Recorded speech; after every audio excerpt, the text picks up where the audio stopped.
21/12/20। आज की साकार मुरली सुनेंगे। आज बाबा ने कहा है, मीठे बच्चे, संगम युग पर तुम ब्राह्मण संप्रदाय बनी हो। है ना, बाबा क्या कह रहे, संगम युग पर तुम ब्राह्मण संप्रदाय बने हो। तुम्हें अब मृत्यु लोक के मनुष्य से अमर लोक का देवता बनना है। अभी मृत्यु लोक है कलयुग में, बाबा कहते हैं कि मृत्यु लोक के मनुष्य से अमर लोक का देवता बनना। कितनी अच्छी बात बाबा ने कहा है। आज का प्रश्न है, तुम बच्चे किस नॉलेज को समझने के कारण बेहद का संन्यास करते हैं। तो क्या होगा उत्तर में? उत्तर में बाबा ने बताया है, तुम्हें ड्रामा की यथार्थ नॉलेज है। तुम जानते हो ड्रामानुसार अब इस सारे मृत्यु लोक को भस्मीभूत होना है। अभी यह दुनिया वर्थ नॉट अ पेनी बन गई है। हमें बर्थ पाउंड बनना है। इसमें जो कुछ होता है वह फिर हूबहू कल्प के बाद रिपीट होगा। इसलिए तुमने इस सारी दुनिया से बेहद का संन्यास किया है। आज का गीत है, आने वाले कल के तुम। ओम शांति। बच्चों ने गीत की लाइन सुनी। आने वाला है अमर लोक, यह है मृत्यु लोक। अमर लोक और मृत्यु लोक, यह है पुरुषोत्तम संगम युग। अब बाप पढ़ाते हैं संगम युग पर, आत्माओं को पढ़ाते हैं। इसलिए बच्चों को कहते हैं, आत्म अभिमानी हो बैठो। यह निश्चय करना है हमको, बेहद का बाप पढ़ाते हैं। हमारी एम ऑब्जेक्ट यह है, लक्ष्मी नारायण या मृत्यु लोक के मनुष्य से अमर लोक का देवता बनना। क्या कह रहे बाबा, हमारी एम क्या है? हमारी एम ऑब्जेक्ट यह है, लक्ष्मी नारायण या मृत्यु लोक के मनुष्य से अमर लोक का देवता बनना। ऐसी पढ़ाई तो कभी कानों से नहीं सुनी, न किसको कहते हुए देखा जो कहे, बच्चों तुम आत्म अभिमानी हो बैठो। यह निश्चय करो कि बेहद का बाप हमको पढ़ाते हैं। कौन सा बाप? बेहद का बाप, निराकार शिव। अभी तुम समझते हो हम पुरुषोत्तम संगम युग पर हैं। अभी तुम ब्राह्मण संप्रदाय बने हो।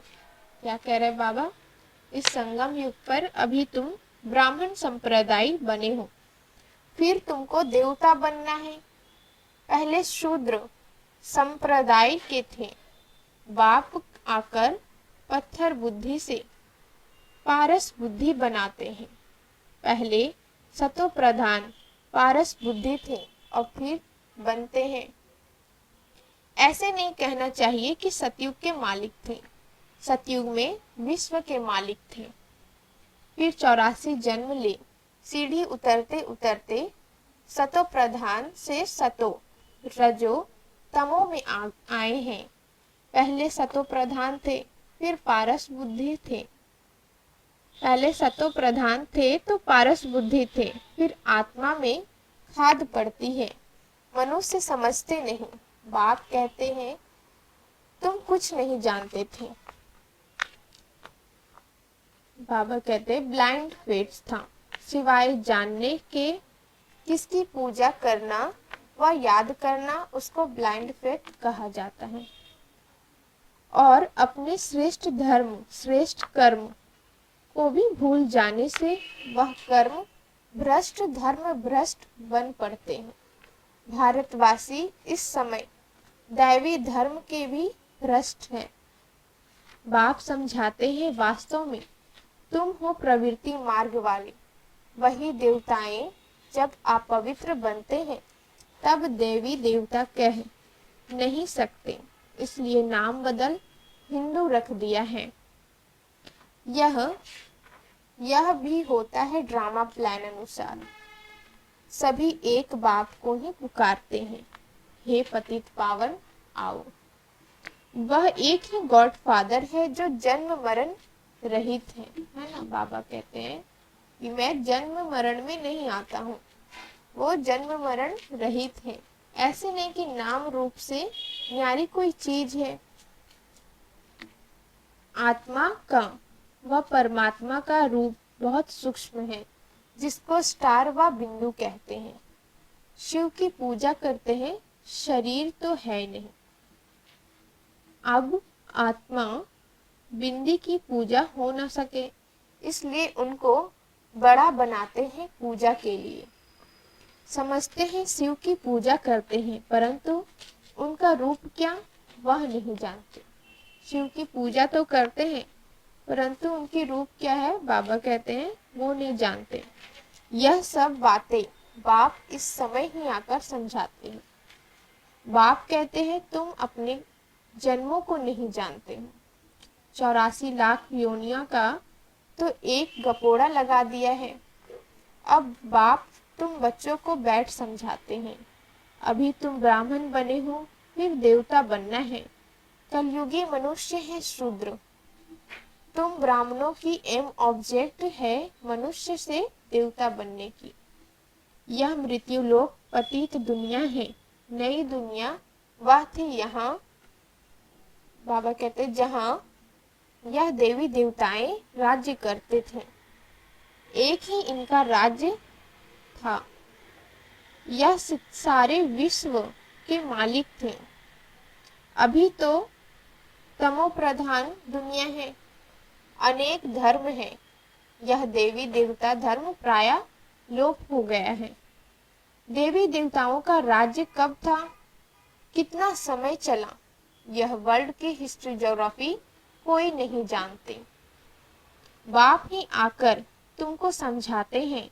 यह है गॉड फादरली वर्ल्ड यूनिवर्सिटी, जिसकी एम ऑब्जेक्ट है अमर लोक का देवता बनाना।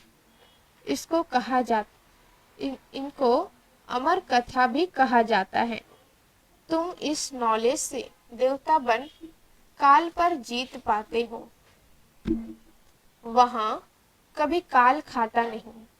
बाबा कहते हैं वहां काल खा नहीं सकता है। कहाँ? सतयुग में। मरने का वहां नाम नहीं। अभी तुम काल पर जीत पहन रहे हो ड्रामा के प्लान अनुसार। भारतवासी भी 5 वर्ष या 10 वर्ष प्लान बनाते हैं ना, समझते हैं हम राम राज्य स्थापन कर रहे हैं। बेहद के बाप का भी प्लान है राम राज्य बनाने का, है ना। मनुष्य बनाते हैं, बाबा कहते हैं बेहद का बाप का भी प्लान है राम राज्य बनाने का। वह तो सब है मनुष्य तो राम राज्य स्थापन कर ना सके। फल प्लानिंग तो बनाते, लेकिन बाबा कहते हैं वो तो राम राज्य स्थापन कर ना सके। राम राज्य कहाँ ही जाता है सतयुग को। इन बातों को तो कोई जानते नहीं। मनुष्य कितनी भक्ति करते हैं, जिस्मानी यात्राएं करते हैं। दिन अर्थात सतयुग त्रेता में इन देवताओं का राज्य था। फिर रात में भक्ति मार्ग शुरू होता है। सतयुग में भक्ति नहीं होती है, ज्ञान मार्ग, ज्ञान भक्ति वैराग्य, यह बात समझाते हैं। वैराग्य 2 प्रकार का है। एक है हठ योगी निर्वृत्ति मार्ग वालों का, वह घर बार छोड़ जंगल में जाते हैं। अब तुमको तो बेहद का संन्यास करना है, सारे मृत्यु लोक का। बाप कहते हैं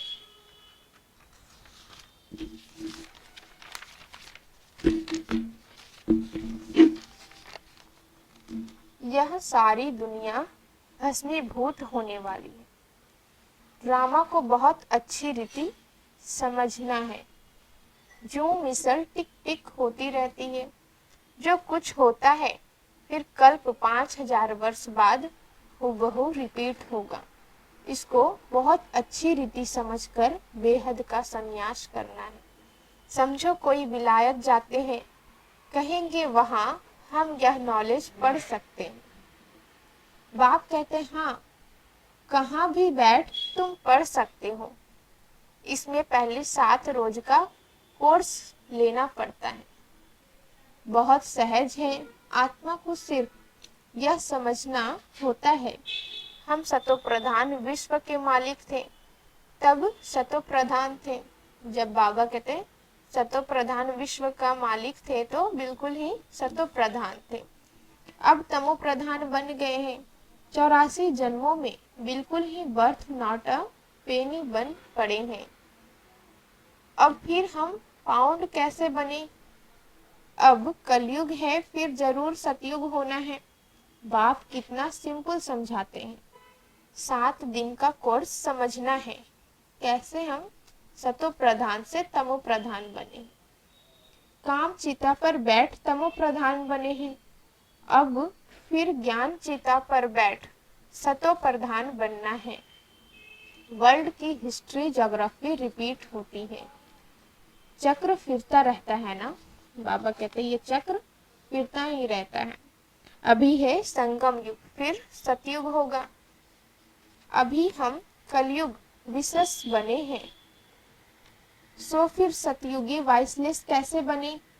उसके लिए बाप रास्ता बताते हैं। पुकारते भी हैं हमारे में कोई गुण नहीं है ना। बाबा कहते हैं कि लोग पुकारते रहते हैं कि हमारे में कोई गुण नहीं। अब हमको ऐसा गुणवान बनाओ, जो कल्प पहले बने थे उन्हों को ही फिर बनना है। बाप समझाते हैं पहले पहले तो अपने को आत्मा समझो। क्या कह रहे बाबा? पहले पहले अपने को आत्मा समझो। आत्मा ही एक शरीर छोड़ दूसरा लेती है। अभी तुमको देही अभिमानी बनना है। अभी ही तुम्हें देही अभिमानी बनने की शिक्षा मिलती है। ऐसे नहीं तुम सदैव देही अभिमानी रहेंगे। बाबा कहते हैं ऐसा नहीं है कि तुम सदैव देही अभिमानी रहेंगे, नहीं। सतयुग में तो नाम शरीर के रहते हैं। लक्ष्मी नारायण के नाम पर ही सारी कारोबार चलती है। अभी है संगम युग, जबकि बाप समझाते हैं तुम नंगे अर्थात अशरीरी आए थे, फिर अशरीरी बन वापस जाना है। अपने को आत्मा समझ बाप को याद करो। यह है रूहानी यात्रा। आत्मा अपने रूहानी बाप को याद करती है। बाप को याद करने से ही पाप भस्म हो जाएंगे। इनको योग अग्नि कहा जाता है। याद तो तुम कहाँ भी कर सकते हो, 7 रोज में समझाना होता है यह सृष्टि चक्र कैसे फिरता है, कैसे हम सीढ़ी उतरते हैं। अब फिर इस एक ही जन्म में चढ़ती कला होती है। विलायत में बच्चे रहते हैं, वहां भी मुरली जाती है। विलायत में भी बाबा कहते हैं मुरली बजती है। यह स्कूल है ना, वास्तव में यह है गॉड फादरली यूनिवर्सिटी। गीता का ही राजयोग है। परंतु श्री कृष्ण को भगवान नहीं कहा जाता। ब्रह्मा विष्णु शंकर को ही देवता कहा जाता है। अभी तुम पुरुषार्थ कर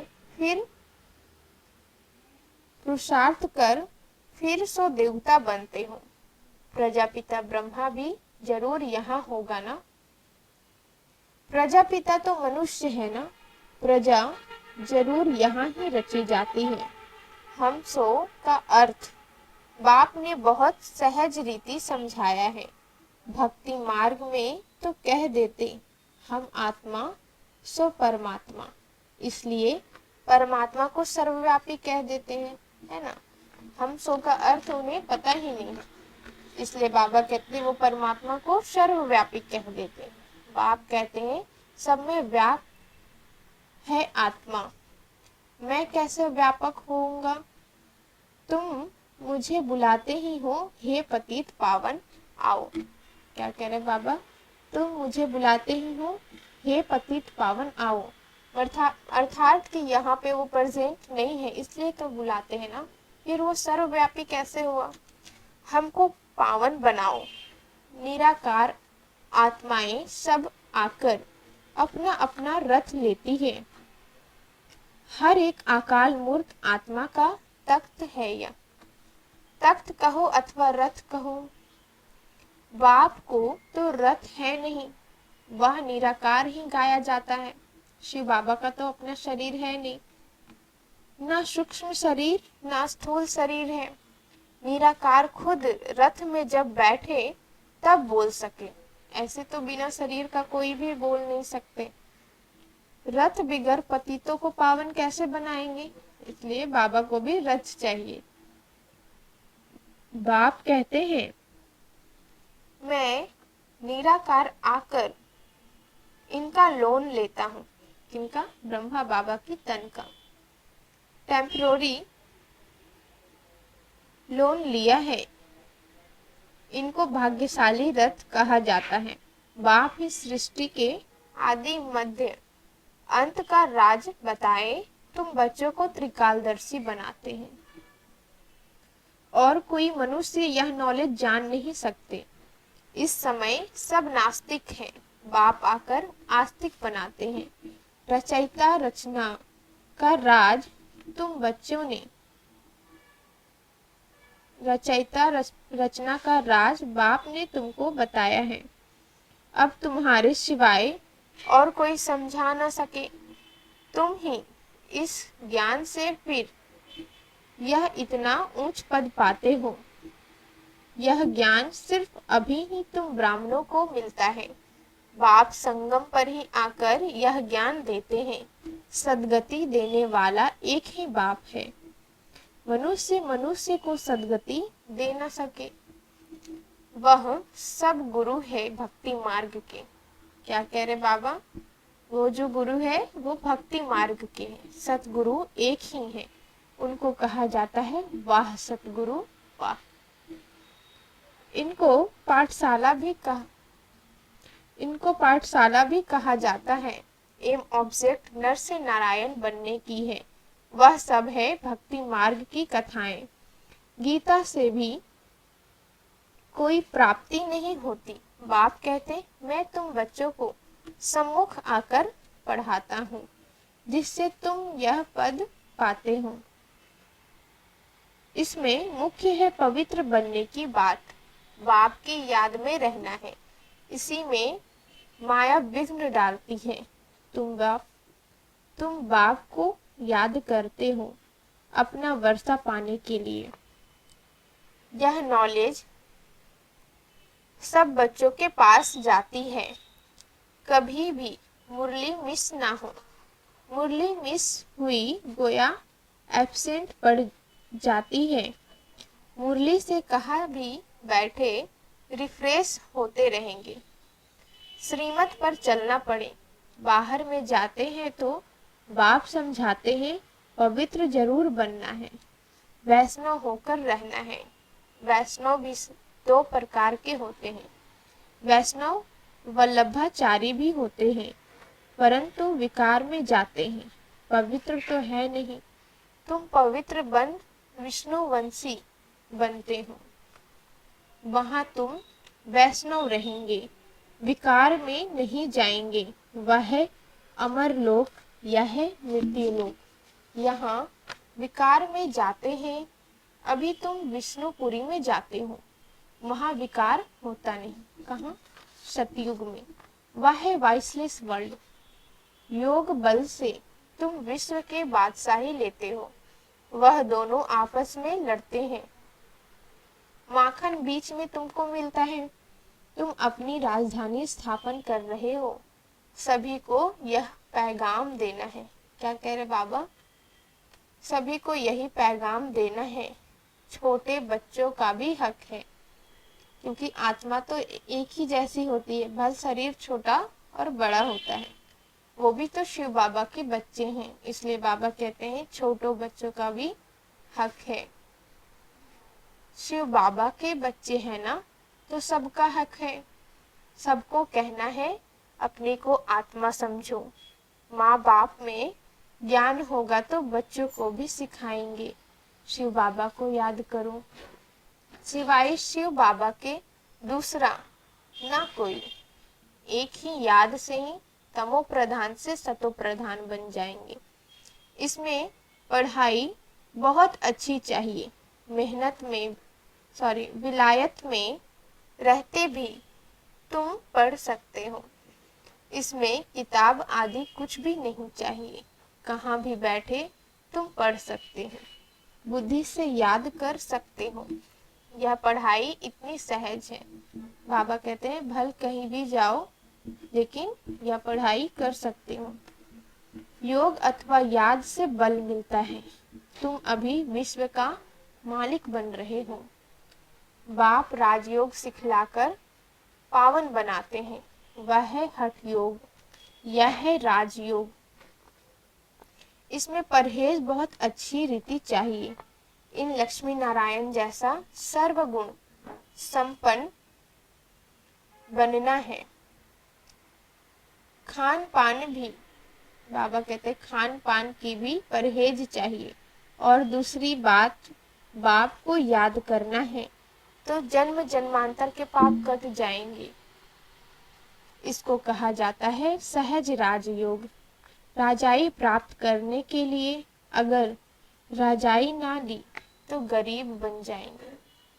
क्या कह रहे बाबा कि राजाई प्राप्त करने के लिए अगर राजाई ना ली तो गरीब बन जाएंगे। श्रीमत पर पूरा चलने से श्रेष्ठ बनेंगे।